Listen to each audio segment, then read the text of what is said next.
ഇപ്പൊ ഒരു വിപണിയിൽ ഒരാൾ 1,00,000 രൂപ കച്ചവടത്തിന് ഇറക്കുന്നു. ആ കച്ചവടത്തിൽ നിന്നും കിട്ടുന്ന ലാഭം അയാളുടെ ലാഭമായി എടുക്കുന്നു. അത് ബിസിനസ് കച്ചവടമാണ്. എന്നാൽ ഒരാൾ 1,00,000 രൂപ പലിശക്ക് വെക്കുന്നു.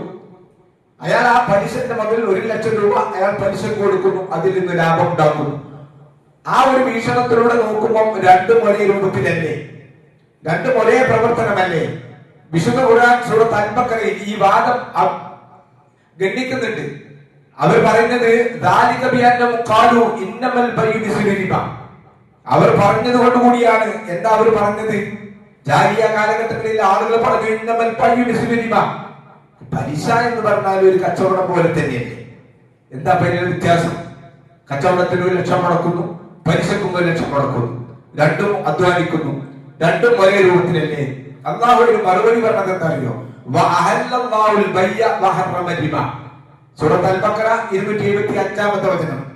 അള്ളാഹു കൃത്യമായി വിശ്വാസികളോട് പറഞ്ഞു, അത് രണ്ടും രണ്ടാണ്. ഒന്ന് ഹറാമാണ്, ഒന്ന് ഹലാലാണ്.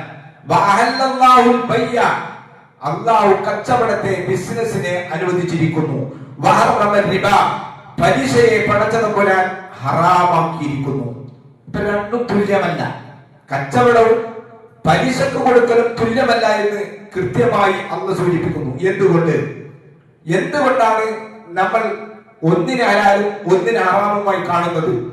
ഒന്നാമത്തെ ഉത്തരം, സർവശക്തനായ പടച്ചവൻ പറഞ്ഞു, സാമ്പത്തിക രംഗത്ത് പലിശ കൊടുക്കുക എന്നുള്ളത്, പലിശ സമ്പ്രദായം ഹറാമാണ് എന്ന് അള്ളാഹു പറഞ്ഞാൽ പിന്നീട് വേറെ ഒരു ന്യായം നമ്മൾ നോക്കേണ്ട ആവശ്യമില്ല.